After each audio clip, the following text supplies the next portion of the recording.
You're listening to the House Hacking Podcast, the blueprint for one of the best financial life hacks there is. House hacking.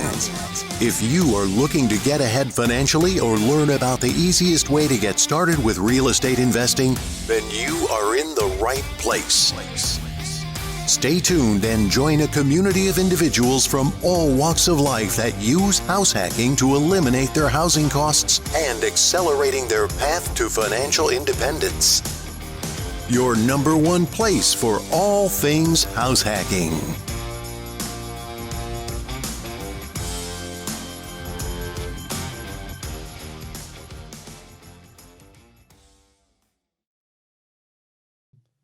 Shelby, thank you so much for coming on the show. I've been so excited to talk with you and have you on as our expert this month as we go into our sort of deep dive technical episode on working with a real estate agent. So before I get into too much stuff, how you doing? Where are you calling in from? Thank you so much for having me. I'm so excited to be here. I am calling in from Fayetteville, North Carolina. That is where my company, Five Pillars Realty Group, currently is set up. We are expanding to Charlotte. So I'm doing well. Thanks again for having me. Yeah, no problem. I know Fayetteville well. I grew up in the Raleigh area and lived there for years before we moved down to New Orleans. How's life been with COVID and the whole pandemic? And how's the real estate business down there in Fayetteville right now? It has only been affected in a way that has completely skyrocketed.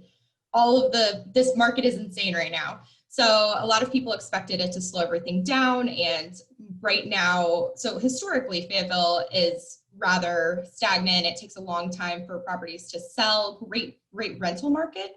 But in regards to flips or just a normal person who's trying to sell their home, there was a high of days on market. So low absorption rate.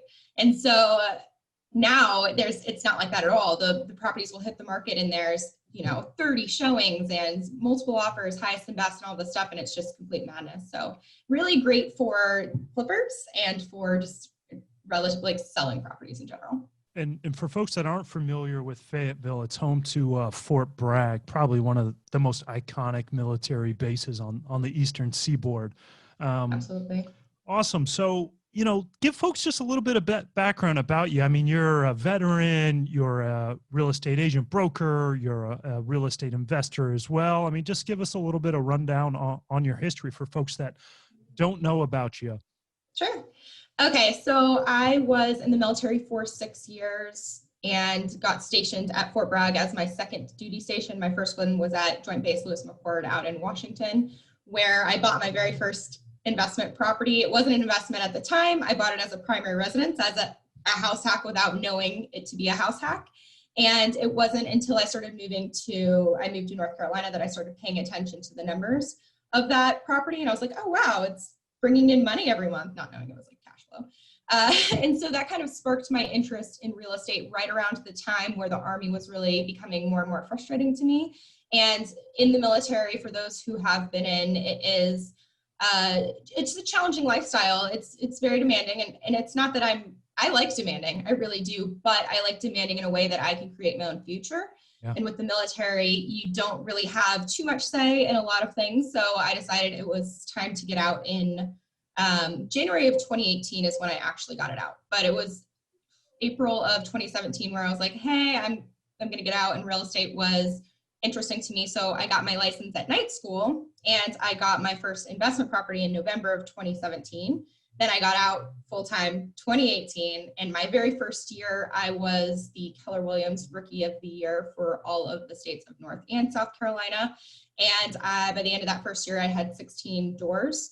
So I pursued the real estate aspect as well as as an agent, but as well as an investor pretty aggressively. And that has not slowed down at all.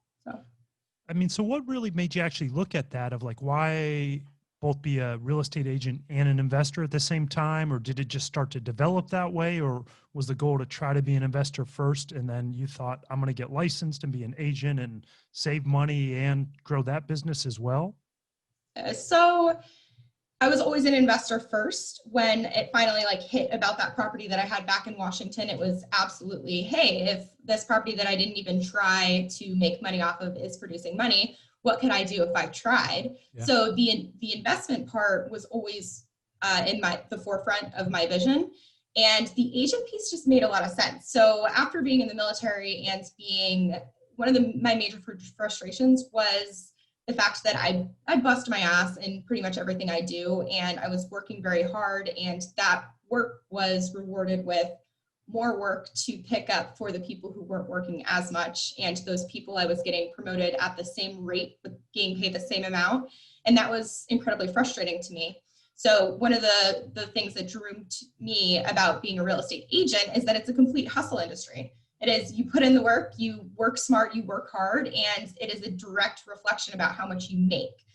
The other thing that I really like about being an agent is that there is no promotion rate. So I got my license, which is incredibly easy to do. We can talk about that in a little bit. And day one, it is what you make it. And no one has to know that you got your license yesterday. And my first year as an agent, I made twice as much as I made as a captain in the Army the year previous. So that was a draw. Awesome. And now, tell us a little bit about your real estate work now that you do as an agent. I mean, how are you doing in 2020? Have you built out a team at all? Just give us a little bit of background on that. Yeah, so my first year, I was an individual agent for the entire year, which is how I was the rookie of the year, because you have to be an individual to do that. And it was around August, September timeframe. So I'd only been in the industry, 8 or 9 months working like this, where I was like, dude, this is growing so fast, and I have more clients, more interest than I have time. And so I fell into the idea of a team. I have always been really, really strong on systems, and being in the military, I was the head of our human resources department in our battalion. So I became very accustomed with delegating, overseeing, ensuring, accountability for my people. So it was a very natural fit to begin hiring, delegating, training, overseeing. And from that, I brought on admin first, and then agents came on. And by the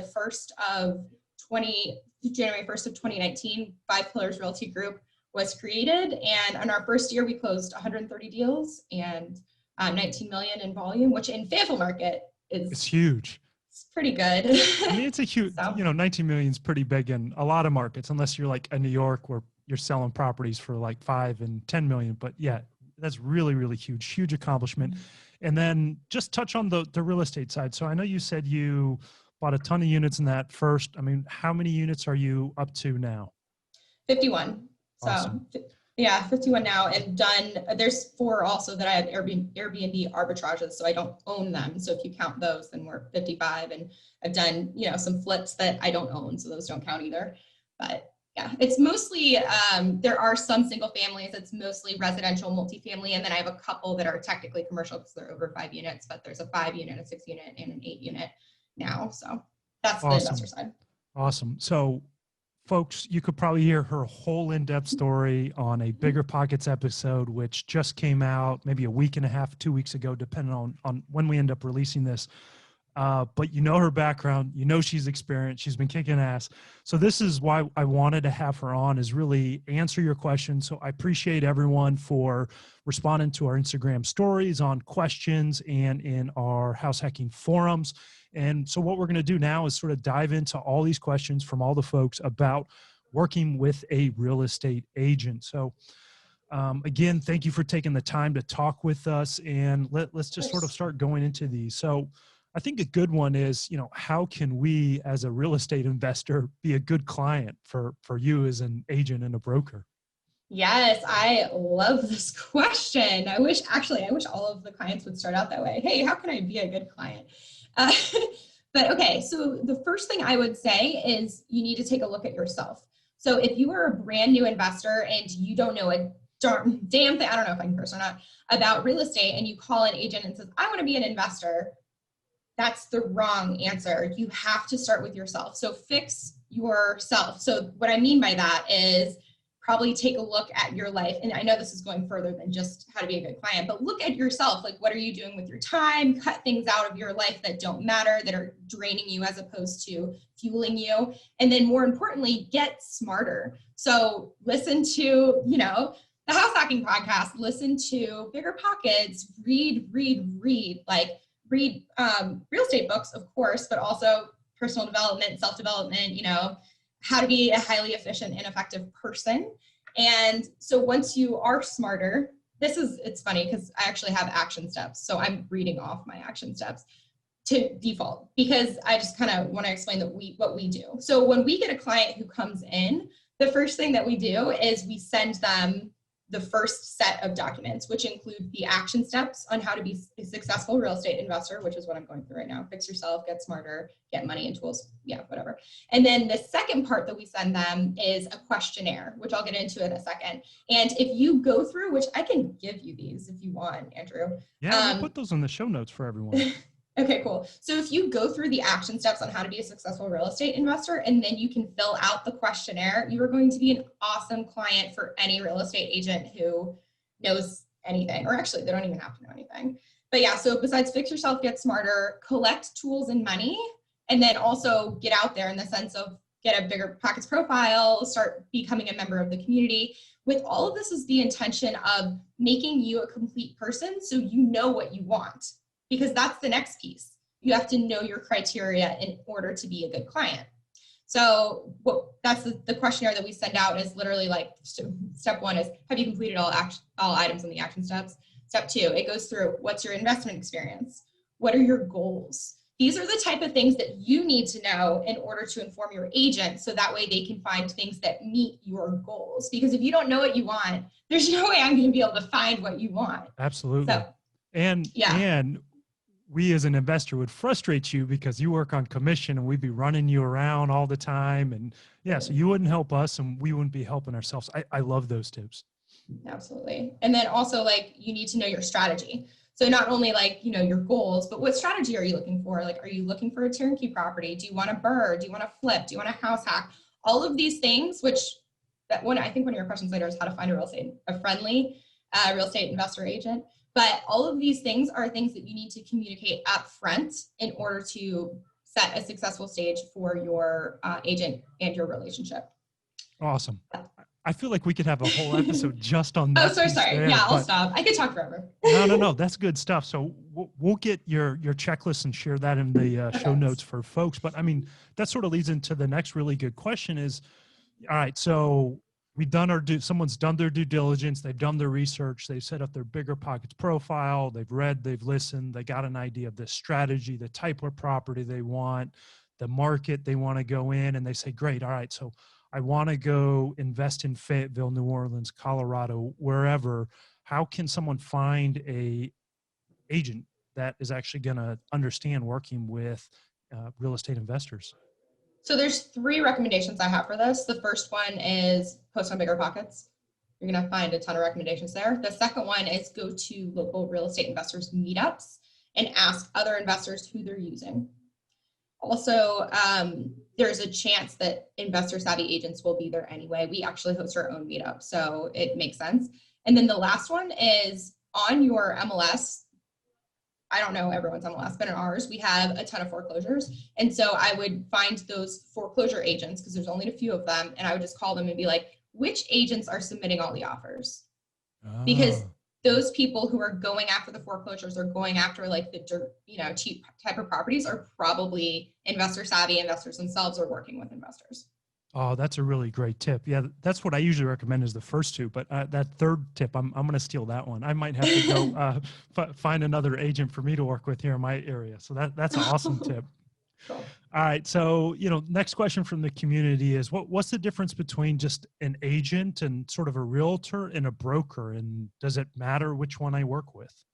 So it's state by state dependent. In North Carolina, everyone is a realtor if they are associated with the Association of Realtors, which that's what you have to be within in order to access the MLS.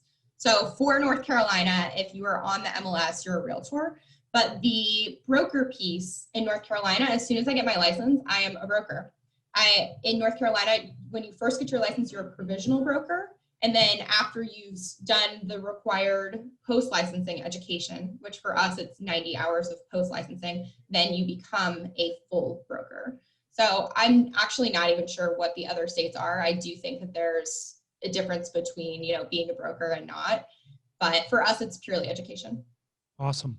All right. So these next set of questions, I actually sort of tried to lump them together a bit because I probably had 25 or 30 different questions, all sort of is Oh, in man. this same vein. And it's all right. So I know how to now find an agent and get recommendations, but what do I actually look for in an agent? So one of the questions was, should I look for someone that does, $19 million in volume as an example, or has that higher volume or does more units? So I think units is more important because units is reps and reps is experience. Whereas 19 million in some markets, like if they're all $5 million properties, you've done just a handful of deals. So that was my instinct with that. However, I do challenge you guys to think of the opposite as well. So I have only been I've been an agent since 2018, and experience does not always equate to what you need in an agent, but experience also equates to busy generally. Whereas when I was new, I was hustling, and I still hustle, but the newer people can be hungrier, able to make those harder calls where the old people are like, I got 10 other clients waiting here. Why am I going to waste time running around? So there is definitely a balance involved to that aspect. Yeah, absolutely. One of the things that immediately came to mind when I read this question is, like you said, do you want someone that does 20 million with 5 properties, or do you want someone that does 20 million with 100 properties? And I think trying to find an agent that works in your price point as well. So, Totally. in a smaller market, it could be very different. If the town's only 50,000, it's very different where, in a Colorado or a New Orleans or a bigger city, folks might only focus on luxury homes, 500,000 and up. And if that's what you're looking for, try to find that agent. And, maybe they only do 15 homes a year, but they're all luxury and they specialize it and they're really tapped in that network. So that's one other thought that came up. So, sort of in the same vein, the next question was, should I look for someone that does primarily buy side or reps on the sell side, or does it not really matter if they have a good mix? So it depends on what you're looking for. So I think that there are definitely strengths to, if you're looking to acquire buy and holds, you probably want to go with a buyer, as opposed to if you're looking to do a lot of flips, someone who's stronger on the sale side is important. But at the end of the day, I really prefer someone who's familiar with both, because even if you are just selling a property, I do this all the time with sellers who I'm talking to, is I've worked with so many buyers. I know what the buyers will think when they walk through the home. I know the questions they're going to ask. So having someone who's been through both sides of the deal repeatedly is very helpful. Yeah, that's brilliant. And I mean, how do you guys do it at 5 Pillars? Do you guys actually break folks up where you have some team members that will only work with the buyer's agents and then some only do listings, or is it pretty much mixed all the way through? It's pretty much mixed all the way through. So I really don't like to limit agents on what they can and cannot do, because when I was first getting my license, I didn't want to join a team because I was like, no one's going to tell me what if I find a listing and I can't sell it, I'll be like, screw you, man. So I'm all about allowing them to do whatever they want to do. Our team is actually split differently, though. We have, and again, anyone can work anything, but we have an investor side of the house, and then we have a traditional residential side of the house. So we have our specialists who know what a BRRRR is, who know about, the best way to cash out, refi, and like all of those things. And we have a residential who's like, look at this nice backsplash. So yeah.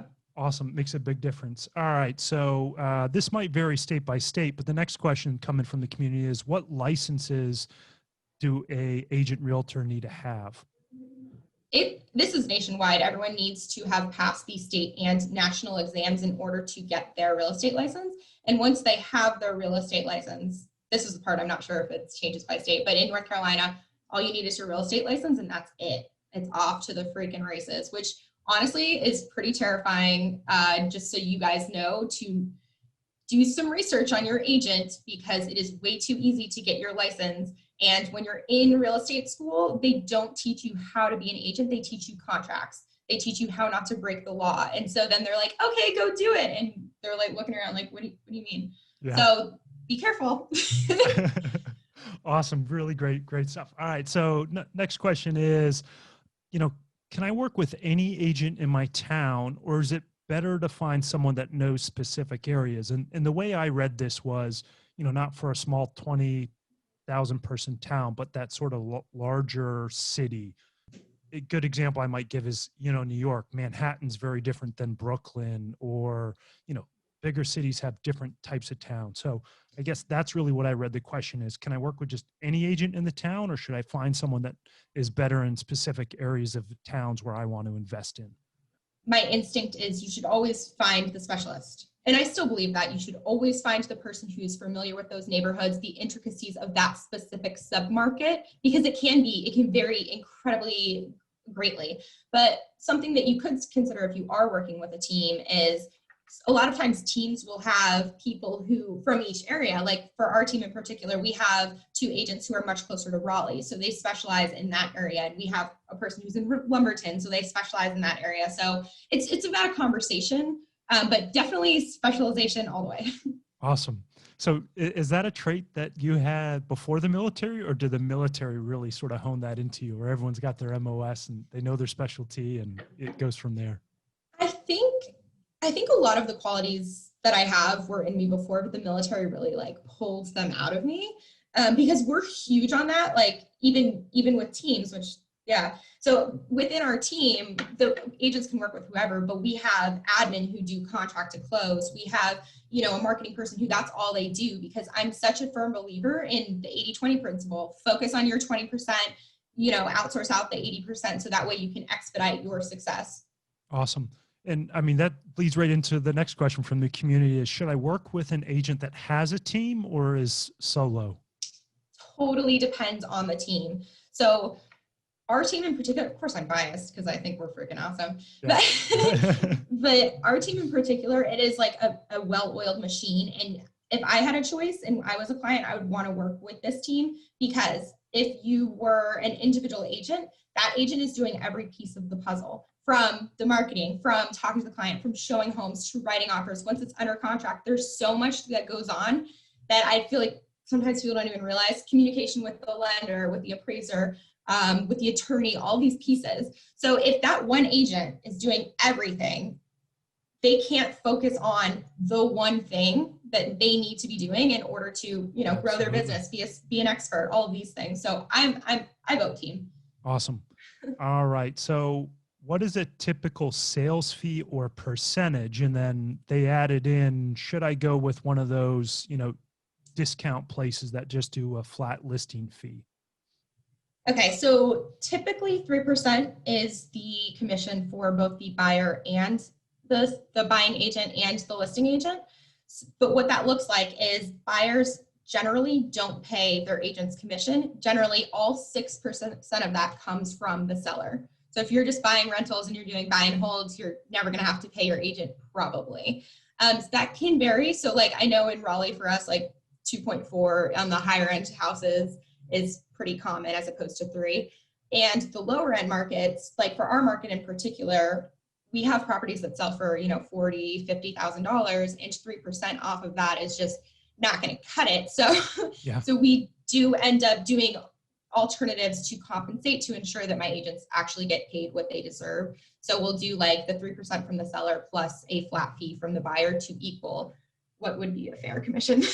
Yeah. So that depends totally up to you as well. So if you are freaking hot shit and you know everything and you're going to do everything, then by all means do your 1%, whatever. But if you need help, you should not skimp on that, because you're only going to get frustrated. It's going to potentially screw you. You're going to lose out in the long run if the legwork upfront is not done properly. Absolutely. I mean, and these questions just keep segueing into each other. So another question from the community forums was, can I sell my home myself, and what would be the downsides? You can do anything you want to. I'm strongly against for sale by owners for sure, just because in my experience, you could be the exception for sure, but in my experience, you're going to leave money on the table in a variety of different ways. If you don't understand how to properly set up that property to be marketed, to be highlighted, to be shown, to negotiate on your behalf, what to actually list it at, you're going to be looking at long days on market. And what that equals is mortgage payments, utility bills, all of these costs that adds up just because you weren't sure what to do on the front end. And then even once you get an offer, there's so many market norms that are specific to the market that you won't know how to negotiate best for yourself. That I really think that it's always worth getting someone who knows what they're doing. In most of the case with the for sale by owners, what I found when I put in offers on them, they will still pay a buyer's agent's fee to bring in buyers. So you're really only saving that 2.5%, 3%. And when you sort of add it up, when you don't list it at the right price, it sits on the market too long, you have those carry costs, and then you make some mistakes in negotiating, you really don't end up actually saving that much money. All right. And some peace of mind. Sorry, that's the other thing too. Like, why would you stress about like, I don't know what I'm doing and am I doing this properly, when you could have an expert be like, no, bro, like I do this every day. This is what you're looking at. Yeah, someone that can say, I got you. I'm here. I got your back. Let me take care of it. Yeah, absolutely. Exactly. Going back to the whole thing of like, find the specialists and let the specialists do what they're good at. Totally. Awesome. So last and final question from the community is, if I've got tenants in the place, should I get rid of the tenants before I sell? And I sort of interpreted this as, should I deliver a vacant property or should we actually have tenants in there? Depends. It's my answer for everything. So if you have a property that, meets the 1% rule and you can sell it as a turnkey home, absolutely, you can keep that tenant in there if you have an investor to sell it to. If you paired with an agent who works with a lot of investors and they can just, tie you guys right up. In all other cases, I recommend that it be vacant if at all possible, just because homes do not show well when another person is living in it. And especially when it's a tenant. If it's a homeowner, that's a little different because I can go in and be like, take down every family photo because people need to know, like they can't see other people living in there. They have to imagine themselves living there. And, I can tell them what to do. But with a tenant, you don't have that power. And then also it makes it incredibly difficult for showings because buyers want to see it now. They see it, they want to go right now. And with a tenant, it's like, I'm going to need 24 hours notice. I have to get my dogs out and my kids, blah, blah, blah. It's just, if at all possible, vacant. Yeah. I mean, if another investor's coming in to buy it, they're definitely more understanding and used to that of like working around tenants and seeing like, oh, it's a tenant mess. I can see through that. But yeah, if you've got that like income suite or that mother-in-law suite or that anything, even a small duplex, having at least one of those units vacant, all of a sudden now it makes the unit appeal to that average everyday homeowner buyer as well. So yeah, I'm right there. And primary residence loans for sure. Yep. Because you can occupy. Yeah, if you can deliver the single family vacant or even better stage, that would be the way to go. Well, Shelly, sort of two final questions here. With your experience as an agent and a very successful real estate investor, looking back on your couple years of experience now, what do you think like the biggest mistake you've made was, or maybe even not a mistake, but if you could just sort of say like, oh, I could go back and do this differently, what might that be? Gosh, I really do love almost all of my mistakes. The one that, because they've taught me so much, you have to fail forward. You have to just push the pedal to the metal, But I would say, be careful with flood insurance. So one of my properties, it technically wasn't in a flood zone. And I did know that it was close to a creek and was surprised it wasn't in a flood zone. Purchased property 2 weeks later, a hurricane came through, the whole thing flooded. I lost 6 HVAC units in one. So it's just, be careful with stuff like that. Yeah, that's all. Down in New Orleans, we know about flood insurance really well. And it was funny, both the last 2 properties I bought down here, the lender didn't require flood insurance, but it's just one of those things of you're like, okay, I got to be stupid not to buy it because like the city sits below sea level. So yeah, we of course buy the flood insurance. It's not that expensive. Awesome. And then what do you think one of your biggest successes or wins has been over your several years of being an agent and a investor?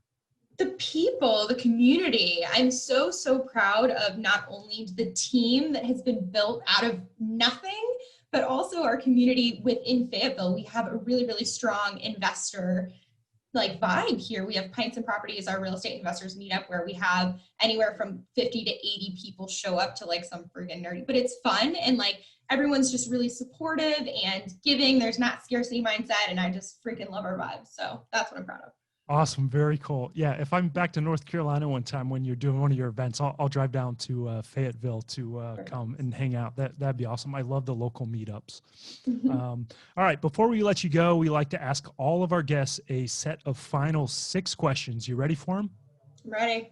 All right. Number 1, what is your favorite personal finance resource, blog, book, or podcast? I really like Set for Life by Scott Trench. Yeah, that's a good one. Very good one. All right. Number 2, what's your favorite real estate related blog, book, or podcast? Military Cash Flow with Michael Glassky and Daniel Wynn it's really good. It's up and coming and new, but I love it. Awesome. All right. On to question number 3. What's been your favorite travel destination so far? I went to Peru a couple years ago, and Machu Picchu was magical. Oh, yeah. My wife has been Peru 3 times. I haven't been yet, so it's on the list as soon as we start traveling again. Nice. All right. And what's next? Question 4 on your travel vacation list. I fly to Austin, Texas tomorrow for a couple days, but the cooler one is Tulum in November, Tulum, Mexico with my team. It's our annual team trip. Last year we went to Costa Rica, and this year we're going to Tulum. So awesome. Very cool. All right. Number 5, what is your biggest bucket list item that you have not accomplished yet? Gosh, there's so many. My latest one that I'm tackling is Spanish. I will be fluent in Spanish. Awesome. Are you going to be fluent in time for the November trip, or you're going to try to be a little more fluent when you get back?